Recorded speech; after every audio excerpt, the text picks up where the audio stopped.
भैया लोजपा के कार्यकर्ताओं को क्यों इस तरीके से चिन्हित किया जा रहा है?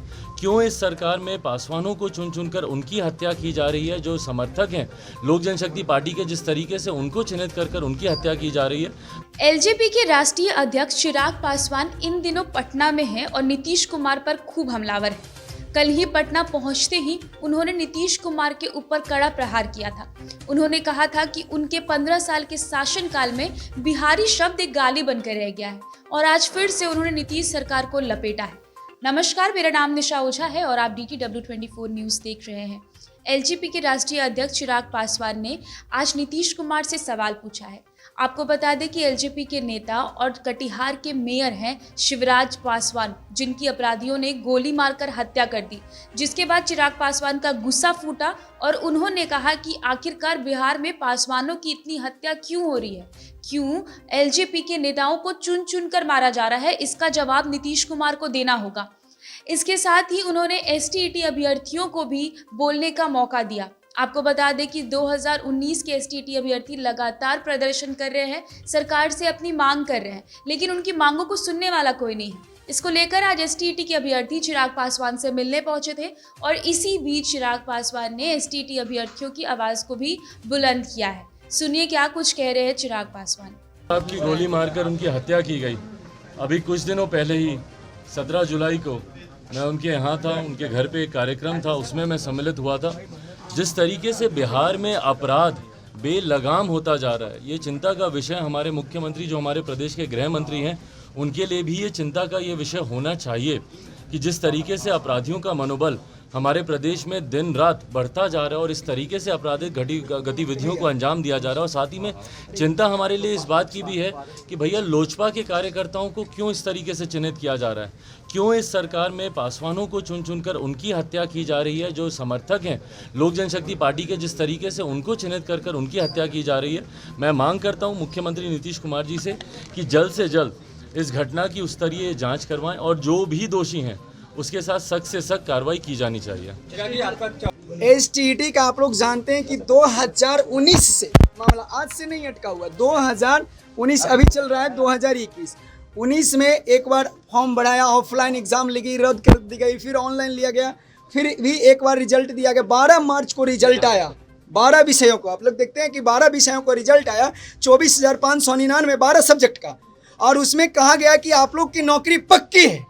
जितने पास क्वालिफाई किए हैं, वीडियो कॉन्फ्रेंस यहाँ तक मंत्री जी, शिक्षा मंत्री जी को के द्वारा कहा गया, उनके साथ साथ IAS अधिकारी जो शिक्षा विभाग में बैठे हुए हैं उनके द्वारा भी कहा गया। तो अब मैं कहता हूँ कि हम लोग को नौकरी पक्की 12 मार्च को ये कहें, और फिर 6,000 लोगों का 3 विषय का टोटल 30,696 को नौकरी पक्की की गई। लेकिन 21 जून को क्या किया गया? जो टैलेंटेड बंदा और जेन्युइन बंदा थे उनको नॉट मेरिट और मेरिट के नाम पर डिवाइड किया गया और बांटा गया। और बैक डोर से बहुत सारे बंदों को बेल्ट्रॉन के द्वारा कॉल आता था, जो कमेटी की बैक डोर से लाया गया, और जो हमारे टैलेंटेड बंदा और जेन्युइन बंदा जो बेचारे हैं पढ़ने वाला, उनको बाहर कर दिया गया। और जो बैक डोर से जो टैक्स के जैसे भी लाए हम नहीं कर सकता हूँ, लेकिन वो बंदे को एंट्री किया गया और मेरिट में करके और नॉन मेरिट करके डिवाइड किया गया। हम लोग की मांग है, हम लोग की मांग ये है सर कि जो भी क्वालिफाई किए हैं स्टेट में, उन्होंने कहीं न कहीं मेहनत करके अपना जो है कि ए पोस्ट सिक्योर किया है और एग्जाम को क्वालिफाई किया है। तो बस सरकार से यह निवेदन है कि जो भी इस पात्रता परीक्षा को पास किया है, पात्रता कम जो नियुक्ति परीक्षा को पास किया है, उस सभी की जो है कि ज्वाइनिंग सुनिश्चित करें। इसी बात को लेकर के हम चिराग पासवान सर जी के पास भाई किसी भी चीज में आप एक नियम बनाएंगे ना, और ये नियम आप ही के द्वारा बनाया गया था कि आपने एग्जाम लिया। अब एग्जाम में जो लोग क्वालिफाई हो गए हैं, तो आप उनको नौकरी देने में आपको क्या दिक्कत आ रही है? उसमें अब एग्जाम होने के बाद जब आपके पास सीट आपके पास अवेलेबल है, जब आपके पास वैकेंसी है वहां पर, उसके बाद उनको वहां पर भर्ती करने में आपको क्या दिक्कत आ रही है? और ये अनियमितता, ये जो हर विभाग में इन्होंने बना दी है, STET का तो मामला है ही, पर हर जगह भाई आप एक नियम बनाते हैं, उस नियम को आप खुद फॉलो नहीं करते हैं, और उसके बाद जब हमारे बच्चे, जब छात्र जब सड़क पर आते हैं, इनके ऊपर आप लाठियां भी चलाते हैं, इनको आप दिन रात दौड़ाते हैं। भाई ये आज की तारीख में पढ़ा लिखा बिहार का युवा है, जो कि सक्षम है बिहार को आगे लेके जाने के लिए। इनको अगर आप अपना जेन्युइन हक आप नहीं दिलाएंगे, इनको अगर इनका अधिकार नहीं मिलेगा, तो आने वाले समय में सोचिए बिहार के युवाओं की क्या हालत होंगे। और यही कारण है कि युवा बिहार छोड़ कर दूसरे प्रदेशों में जा रहा है, वहाँ पर जाता है, वहाँ पर समर्थ होता है, वहाँ पर अच्छा काम कर लेता है, पर अपने ही प्रदेश में उसको दबाया जाता है, उसको अपने ही प्रदेश में उसके हक अधिकार नहीं मिलते।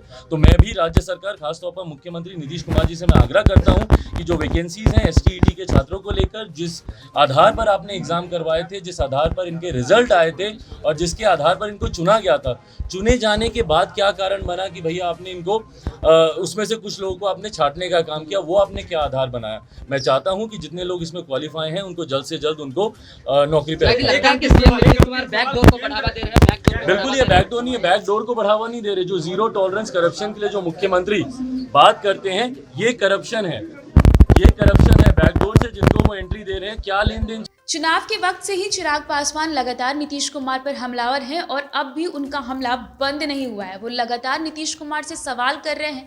कल भी उन्होंने कह दिया था कि आखिर आपने 15 साल के शासनकाल में क्या किया है कि बिहारियों को बाहर जाना पड़ता है और बाहर उनकी डंडों से पिटाई होती है। ऐसे में अब ये देखना होगा कि चिराग पासवान के इन सवालों का नीतीश कुमार कैसे जवाब देते हैं। बहरहाल आप इस तरह की तमाम बड़ी खबरों को देखने के लिए हमारे चैनल के साथ बने रहिए। तब तक के लिए बहुत बहुत शुक्रिया।